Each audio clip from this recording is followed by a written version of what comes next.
அதிமுகவிலே இணைந்த திமுகவின் முக்கிய தலைவர்கள். அதிர்ச்சியில் திமுக தலைமை, மகிழ்ச்சியில் அதிமுக தலைமை. நண்பர்களே, அதிமுக தொண்டர்களாக இருந்தீங்க அப்படின்னா மறக்காம நம்ம சேனலை சப்ஸ்கிரைப் பண்ணிட்டு இந்த வீடியோக்கு ஒரு லைக் பண்ணிருங்க.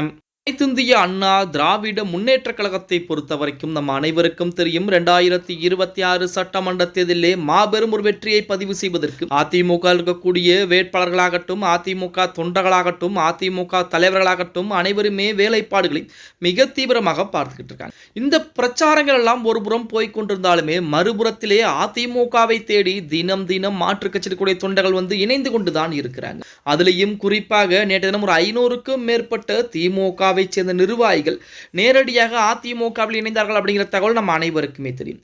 அதே போலத்தான் இன்னொரு நிகழ்வும் நிகழ்ந்திருக்கிறதாம். அதாவது கொங்கு நாடு தேசிய மக்கள் கட்சியிலிருந்து கிட்டத்தட்ட 500க்கும் மேற்பட்ட நிர்வாகிகள் அதிமுக எடப்பாடி பழனிசாமியிலே தன்னை கழகத்தின் அடிப்படை உறுப்பினராக இணைத்திருப்பது திமுகவிற்கு மிகப்பெரிய அதிர்வுகளை ஏற்படுத்தி இருக்கிறது. அரசியல் சதுரங்க விளையாட்டில் கடைசி நேர ஆட்டம் தொடங்கி இருக்கிறது அப்படின்னே கூட சொல்லலாம்.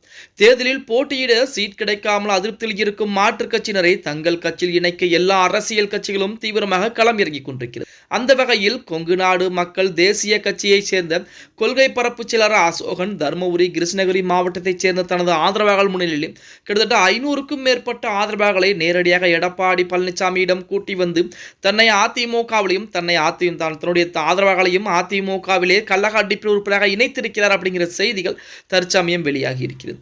இவர் 500க்கும் மேற்பட்ட நிர்வாகிகளை அதிமுகவில் இணைத்திருப்பது கொங்கு நாடு மக்கள் தேசிய கட்சிக்கு மட்டுமல்ல, இந்த கட்சி திமுக கூட்டணியிலே இருக்கிறது, திமுகவிற்கும் மிகப்பெரிய அதிர்வுகளைத்தான் ஏற்படுத்தி இருக்கிறது அப்படின்னே கூட சொல்லலாம். அதாவது கிட்டத்தட்ட 500க்கும் மேற்பட்ட நிர்வாகிகள் நேரடியாக எடப்பாடி பழனிசாமி சந்தித்து அதிமுகவிலே தன்னை இணைத்திருப்பது அரசியல் வட்டாரத்திலே மிகப்பெரிய ஒரு பேசுபொருளாக பேசப்பட்டு கொண்டிருக்கிறது அப்படின்னே கூட சொல்லலாம். அது மட்டுமல்லாமல் திமுகவை பொறுத்த வரைக்கும் திமுகவுடன் கூட்டணி வைத்தது பிடிக்காத சில கட்சிகள் கூடிய தொண்டர்கள் கூட அதிமுகவிலே இணைந்து கொண்டுதான் இருக்கிறார்கள்.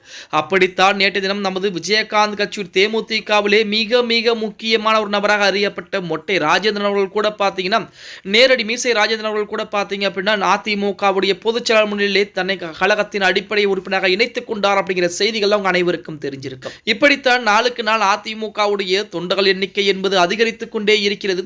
தொண்டர்கள் எண்ணிக்கை என்பது அதிகரிப்பது அதிமுகவிற்கு 2026 சட்டமன்ற தேர்தலில் வெற்றி வாய்ப்பை உறுதி செய்வதற்குரிய வேலையாகத்தான் பார்க்கப்பட்டு கொண்டிருக்கிறது அப்படின்னே கூட சொல்லலாம். அதிமுகவை பொறுத்த வரைக்கும் 2026 சட்டமன்ற தேர்தலிலே மிகப்பெரிய வெற்றி வாய்ப்புகளை பதிவு செய்தே ஆக வேண்டும். ஒருவேளை அதிமுக தோல்வியை மட்டும் தழுவிவிட்டால் எக்காலத்திலும் அதிமுக வெற்றி பெறுவதற்கு வாய்ப்புகள் என்பது எதுவும் கிடையாது அப்படின்னே கூட சொல்லலாம். பொறுத்து பார்க்கலாம். ஓகே கைஸ், வீடியோ பிடிச்சிருந்தா மறக்காம லைக் பண்ணிருங்க. போடக்கூடிய வீடியோ பற்றின கருத்துக்களை கீழே மறக்காம கமெண்ட் பாக்ஸ்ல பதிவு நண்பா.